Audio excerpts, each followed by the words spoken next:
카메라가 천천히 네키 사옥 외벽의 거대한 유리 커튼을 따라 올라가자 붉은 해가 떨어지는 도쿄 하늘이 비껴 비친다.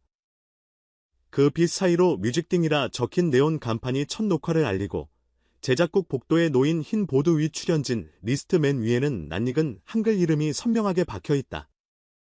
빙에서 K트로트의 기적이라 불리던 20살 소녀가 이제 일본 공영방송 골든타임을 책임질 메인 진행자로 등장하는 순간이다. 이름표 아래 작게 적힌 호스트라는 설명이 무색하게 리허설장 한쪽에서 들려오는 그녀의 일본어 발음은 도쿄 토박이 스태프까지 고개를 끄덕이게 할 만큼 또렷하다. 현장에선 사실 원어민 교정이 필요 없겠다는 농담이 오가고 통역사는 맡은 일이 사라진 듯 곤란한 웃음을 짓는다. SK 예능국은 공식적으로 전례 없는 발탁이라며 말을 아꼈지만 비공식 브리핑에선 40년 관행 파괴라는 표현이 돌고 있다. 해외 아티스트에게 한 시즌 12회짜리 토크쇼 단독 MC를 내주는 일 자체가 거의 없었기 때문이다. 더구나 그 아티스트가 오디션 프로그램 출신의 젊은 트로트 가수라니. 심사평에서 혹독하기로 악명 높던 내부 심의위원 A씨는 이 친구 목소리를 처음 들은 순간 단어를 이해하기 전에 공명이 먼저 가슴에 박혔다고 회상했다. 음악과 언어를 초월해 정서가 직격되는 경험이라는 그의 수사는 사내 공유 메신저에서 밈처럼 회자됐다. 파일럿 녹화날, 빈에서는 검은색 기모노풍 드레스를 택했다. 전통과 현대가 겹치는 라인을 살짝 비틀어낸 디자인, 소매 끝에는 금사자수로 한길 화음을 뜻하는 작은 모티프가 놓였다. 오프닝 큐사인이 떨어지자 그녀는 다케미야 레이코 아나운서와 눈을 맞추고 정확히 2박자 뒤 첫 문장을 내뱉었다. 음악은 국경을 지우고 마음을 남깁니다. 오늘 그 마음의 반경을 조금 넓혀보려 합니다. 예상보다 낮은 톤으로 깔리는 첫 음절이 스튜디오 모니터를 울렸고 녹화 갤러리석에 앉은 베테랑 PD들은 서로를 바라보며 입술을 깨물었다. 이 공간이 수십 년 동안 쌓아온 정적의 기압이 한순간에 바뀌어 버렸다는 것을 모두 알아챘기 때문이다.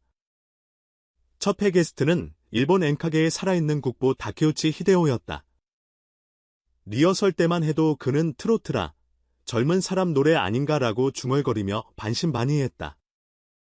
그러나 두 사람이 마주 앉자마자 분위기는 역전됐다.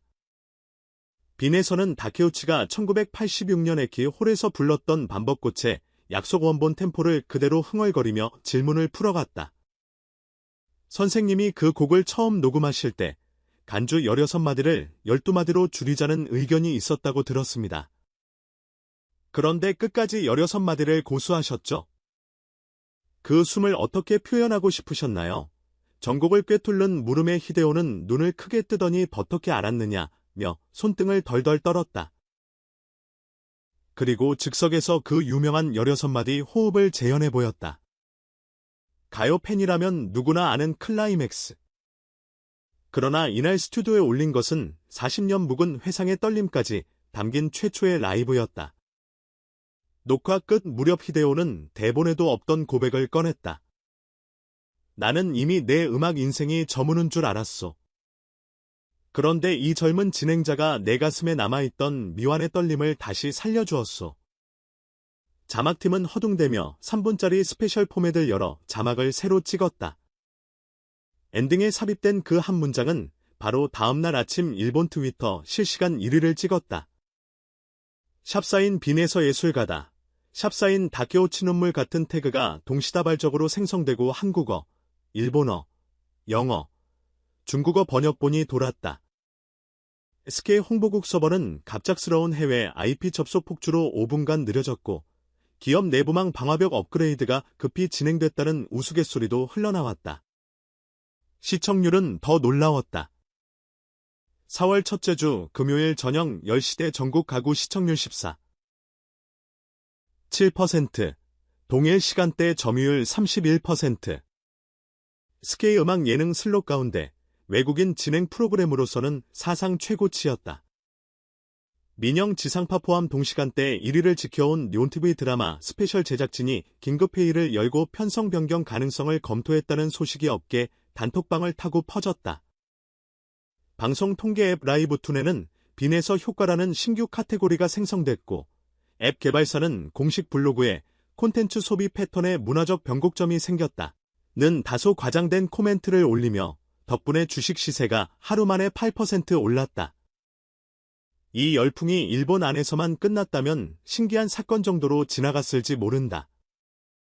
그러나 사흘 뒤 빈에서가 직접 부른 오프닝 테마 사랑의 여백, 일본어 버전이 오리콘 디지털 싱글 차트 3위로 진입했다는 속보가 떴고, 스포티파이 재팬 바이럴 차트에서는 첫 주 1위를 찍었다. 트로트 특유의 꺾기 창법이 들어간 한국어 후렴구를 그대로 살린 편곡이 오히려 Z세대에게 이국적이면서도 레트로한 새로움이라는 평가를 받았다. SNS에는 샵사인 트라트이즈쿨, 트라트이즈쿨, 샵사인 한국형가, 한국연가, 해시태그를 단 댄스 챌린지 영상이 폭증했고, 90년대 시티팝 뮤직비디오 스타일로 재편집한 팬메이드 클립이 열흘 만에 조회수 500만을 넘겼다. 한국 음악계는 빈에서의 일본 데뷔를 놓고 K-트로트 르네상스라는 진단을 내놓았다. 그동안 트로트가 국내에서는 전 연령층 오락 콘텐츠로 재조명됐지만 국외 시장에선 한류 메이저 장르로 인정받지 못했다. K-팝의 배경 음악 정도로 소비되던 트로트가 이제 전면 서사로 나선 것이라는 문화평론가의 칼럼이 밤새 여러 포털 메인에 걸렸다. KBS 예능국은 긴급기획회의 끝에 열린음악회 30주년 특집 MC를 빈에서 단독 사회로 추진하기로 했고, 엠넷은 트로트와 이듬의 충돌이라는 콘셉트의 경연 프로그램 제작을 검토 중이다. 과거 트로트 오디션에 출연한 경험만으로도 빈에서의 후배라는 수식어가 붙기도 했다. 가장 적극적으로 움직인 쪽은 일본 민영방송사였다. TBS는 더 송 루트라는 교양형 음악 여행 프로그램을 기획해 첫 시즌 6회분을 빈에서 단독 진행으로 사실상 확정지었다. 후지TV는 엔카 퓨처 스테이지라는 파일럿을 준비하며 그녀를 영입 1순위로 지정했고, 티바 아사히는 연말 뮤직 스테이션 슈퍼라이브에 MC 겸 피처링 아티스트 자격으로 섭외 의사를 비공식 전달했다. 스케줄링을 총괄하는 빈에서 매니지먼트 신임 이사는 이미 내년 분기까지 문의가 들어왔다. 출연이 아니라 공동기획을 요구하는 형태라며 웃었다. 한국으로 돌아온 그녀의 일정표 역시 빈틈이 없다.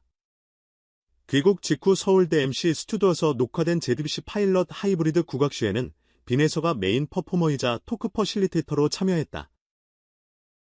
녹화 현장에서 그녀는 퀴즈나 칭칭나네를 내오 소울로 편곡한 무대를 선보였고, 좌중은 태평소 음색 위로 얹힌 세련된 저음 꺾기에 압도됐다. 빈에서 개인 SNS 팔로워 수는 그 첫 방송 전 86만에서 한 달 만에 250만을 돌파했다.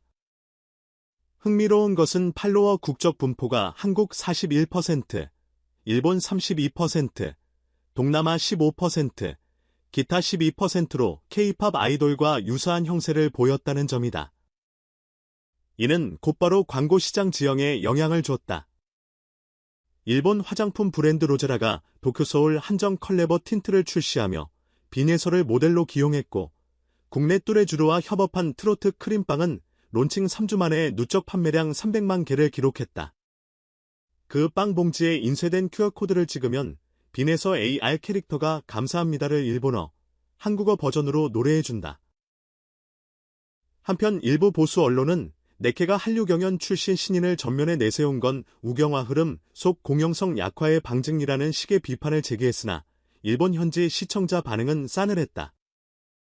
네케 게시판에는 정치와 음악을 구분 못하는 시대착오 라는 댓글이 1위를 차지했고, 뮤직링크 제작진은 문화는 늘 정치를 앞서간다는 짤막한 보도자료를 배포했다. 무엇보다 화제가 된 장면은 시즌 3화 녹화 엔딩. 게스트로 초청된 아사히 가쿠엔 전통 예능부 학생 20명이 335 무대를 떠나려는 찰나, 빈에서가 즉석에서 혹시 다 같이 아리랑을 불러보겠느냐고 제안했다. 반주 없이, 마이크도 없이 일본 고등학생들이 우리 민요를 서툴지만 정성껏 따라 부르자 빈에서는 그 위에 세타령을 얹으며 즉흥 화음을 만들었다. 관객석 할머니들이 눈시울을 붉혔고, 엔지니어는 뒤늦게 핸드헬드 마이크를 잡으려다 손을 내렸다. 그 소리는 이미 충분히 크게 번지고 있었기 때문이다. 라이브 음원을 요청하는 시청자 이메일이 폭주했고 제작국은 결국 스튜디오 원본 그대로를 노 EQ, 노 컴프레션 버전으로 스트리밍 오픈했다. 음악 플랫폼에는 트랙 인포, 앰비언트 노이즈 인클루디드라는 설명이 달렸고 그 노이즈마저도 팬들은 현장의 공기를 산채로 봉인한 기적이라며 소중히 저장했다. 뮤직링크 프로그램 성공 이후 빈에서는 길거리 스크린 광고까지 점령했다.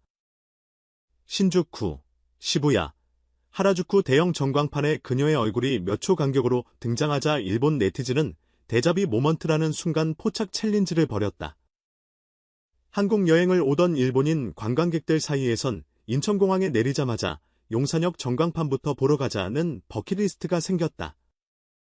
국내 팬들은 지하철 2호선 전동차 한 대를 빈에서 열차로 꾸몄고 일본어 가사를 한글 발음으로 적은 스티커를 좌석 뒤에 붙여 관광객들을 놀라게 했다. 그러나 빈에서 본인은 한껏 겸손하다.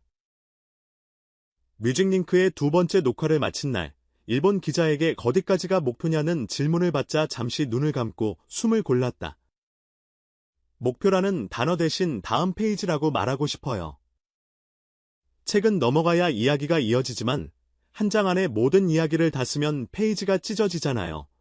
그 대답은 트위터에서 다음 페이지 명언으로 캡처돼 퍼졌고 일본 문구 브랜드 미도리가 빈에서 문구 세트를 기획하고 있다는 풍문이 돌았다. 이제 음악 비즈니스 전문가들은 K-팝 시스템을 넘어 K-트로트 멀티버스라는 신조어까지 꺼내든다. 트로트 특유의 서사적 가창을 기반으로 국악, 시티팝, 재즈, 전자음악을 팽창시킨 하이브리드 장르가 아시아 포스트 아이돌 시장을 대체한다는 시나리오다. 그 가운데 빈에서는 프론티어 플랫폼 같은 존재다. 한류 1세대가 드라마, 2세대가 아이돌이라면 3세대는 감정의 언어를 번역하는 아티스트라는 분석이 나오는 이유다. 물론 넘어야 할 산도 있다. 일본 내 일부 음악 평론가들은 빈에서가 토크 진행자로는 완벽하지만 트로트를 오키나와 시마오타나 류큐민요와 같은 지역불이 음악 맥락으로 확장해 소화할 준비가 됐느냐? 는 질문을 던졌다. 이에 빈에서 측은 류큐어 가사를 연구 중인 음악감독과 협업해 신칸의 아카라는 가제의 퓨전 프로젝트를 준비한다고 밝히며 문화 원형에 대한 존중 없이 퓨전은 없다는 원칙을 강조했다. 동시에 중국 텐센트 뮤직이 주도하는 아시아 하모니 프로젝트 역시 빈에서를 공동 MC 겸 퍼포머로 픽업했고 싱가포르 미디어 코프는 8개국 공동 제작 셀스 뮤직 브리지를 제안했다. 이런 흐름 속에서 그녀의 관리사는 연내에 심플한 싱글 한 곡을 더 낼 뿐 대형 앨범 계획은 없다고 말했다. 콘텐츠 과잉 시대에 오히려 수위를 조절해 장기 레인지를 확보하겠다는 전략이다. 한류가 처음 태동한 1990년대 후반, 아무도 트로트와 네키 골든타임이라는 조합을 상상하지 못했다. 그러나 지금 스튜디오 천장 조명이 꺼지고 관객들이 텅 빈 객석에 남긴 잔열이 식어갈 때 현장을 지키던 A 촬영 감독이 장비를 정리하다 문득 이런 말을 꺼냈다. 우리는 오늘 노래가 아니라 마음의 주파수를 기록했다. 그 문장은 곧 현장 스태프들의 SNS 상태 메시지가 되었고 한국 인터넷 커뮤니티에는 주파수라는 단어 하나로 이 프로젝트의 의미가 압축됐다는 댓글이 상단에 올랐다. 결국 사람들은 다시 묻는다. 빈에서의 다음 페이지는 어디로 넘겨질까? 그녀는 대답 대신 조용히 숨을 고르고 무대 뒤에서 하이히스트 치마를 정돈한 뒤 거울을 바라본다. 그리고 이렇게 속삭인다.